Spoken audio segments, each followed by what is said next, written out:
Still in the first half, but this offense has struggled. Haven't really been able to get anything going, not only in the points category, but in the yards category.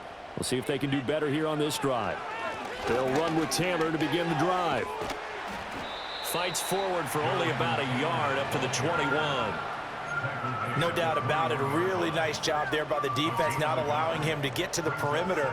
But that means your defensive ends, your outside linebackers, the guys that you pay big money to sack the quarterback, they also have to have interest in the running game as well. And they did a nice job there of holding the point of attack and not giving ground.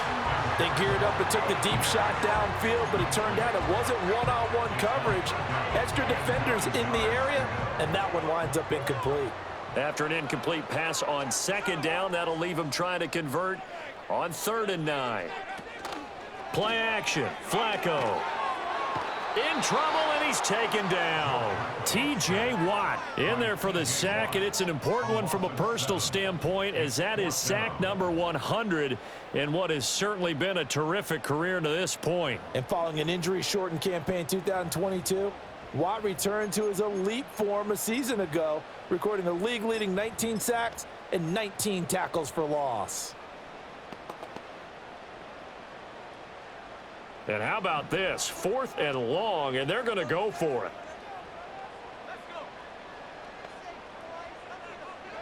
They're going to try it. Here's Flacco. He'll take a shot downfield for Pittman. It's incomplete. Took a shot, couldn't connect. A surprising move to go for it, and predictably, at least somewhat predictably, it doesn't pay off. And now possession will go over inside the 15-yard line. Now a 1st down carry for Harris. And this carry terminated at the 8-yard line. Good stick skill showing the power, but just not much room to operate. We're scoreless after 1.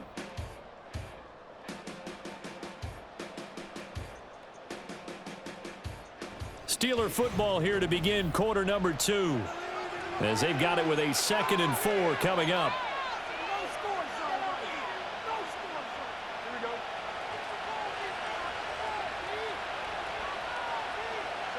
Here's Fields. Flushed out right. And he's going to lose a yard or 2. Taken down behind the line. It's a loss of a yard, so they'll wind up crediting him with a sack, and it brings up 3rd down.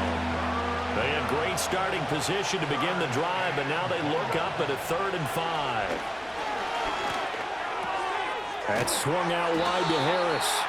And this will not be enough. On 3rd and 5, he only gets 3.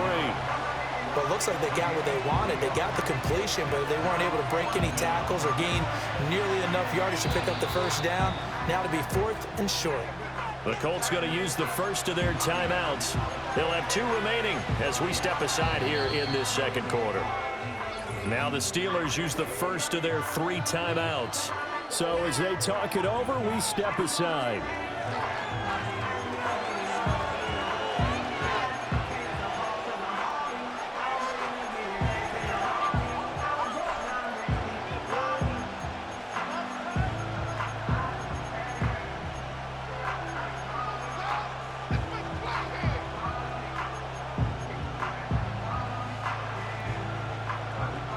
And Mike Tomlin going to roll up the sleeves here and say, let's go for it on 4th. They snap it to Fields. Flush to his right. And he's in. Touchdown, Steelers. Justin Fields, his 4th touchdown on the year. And the Steelers post the first points of the ball game as they take the lead here in this 2nd quarter. That's a really good decision right there outside of the pocket. You've got to know the right time to shift from passer to runner. He was looking and looking, nothing there. You can almost feel the brainwaves firing as he calculates, I think I can win a race to the pylon. And he turns out to be right. Touchdown. Boswell good with the extra point, and it's now a 7-0 game.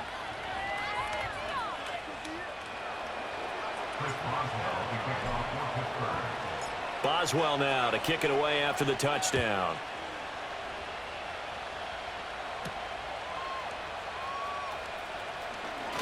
Now a crease here as he's past the 30. And good starting field position. He'll get this one all the way up to about the 35-yard line. And now Indianapolis set to take the field. They've shown precious little here offensively thus far as they try again with a first down now. A carry by Taylor to start the drive. He'll get a nice chunk there on the first down run, and it's 2nd and 4. Well, I think after that run, the defense is getting back in the huddle and looking at each other and maybe starting to question their confidence a bit. They gave up a significant run, 6 yards, and now you're saying to yourself, how do we stop them, and do I have enough confidence to make a play? Oh, the ball comes out on the hit, but they'll say it's incomplete. I think he had to unload that one before he wanted to. He was right up in his grill. I think he was a dentist there without a license, don't you? Just not enough time for the play to develop. Just lucky it wasn't a fumble, really. The Colts on 3rd down, just 1 for 3 thus far. This is 3rd and 4. Here's Flacco. Oh, hit as he throws there, incomplete. Not many boos just yet from this home crowd, but they may be starting soon as I'm starting to detect an uneasy murmur through this crowd. This offense, they've been lifeless in this first half. And now here's another punting situation and a 4th down. They're going to look to throw on 4th with Flacco. And he'll be taken down, but he does have first down yardage. And the drive stays in motion with a nice 8-yard pickup on 4th.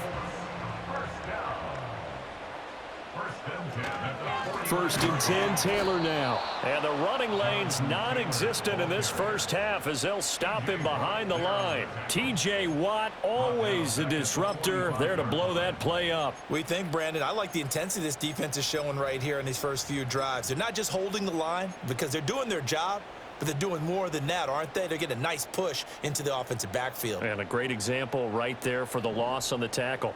So a step in the wrong direction. Now they'll look to make amends on 2nd and 14. This will be taken in by Michael Pittman.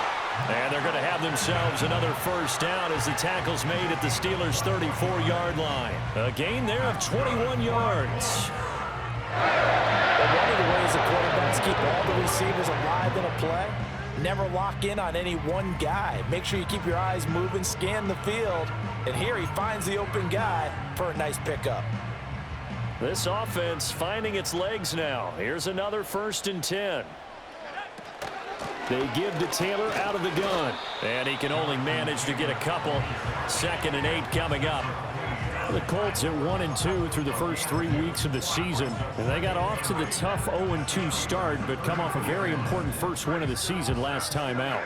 And it's tough when you find yourself at an early season crossroads, but that's exactly where they were.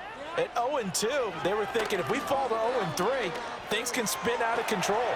But now at 1-2, they shouldn't feel the need to press out there. They're now back in a good spot. Find a way to win some games and keep moving forward. Another good reception there. The Colts on the march.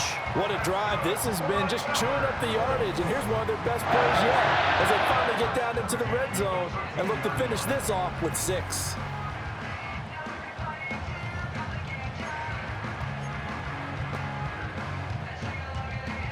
From the 13 now, they work on 1st and 10.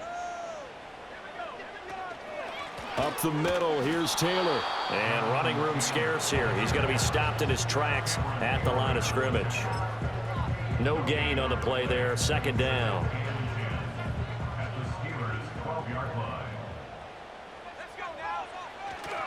They go to the ground again with Taylor.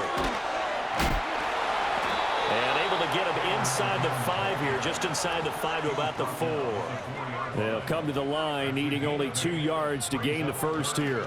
On 3rd down, here's Taylor. And he's into the end zone. Touchdown, Indianapolis. Jonathan Taylor with his 4th rushing touchdown on the year. And the Colts are an extra point away from drawing level. A solid blocking up front from the guys on the offensive line allowed him to get in for the touchdown. Yeah, some might say that the guys on the offensive line were in concert. I used to have a coach who called it marrying up, meaning when you get on a guy, you just stay right there, and each guy has his own assignment. That allowed the runner to make the big move towards the end zone. Extra point by Gay is up and good, and we are tied at 7.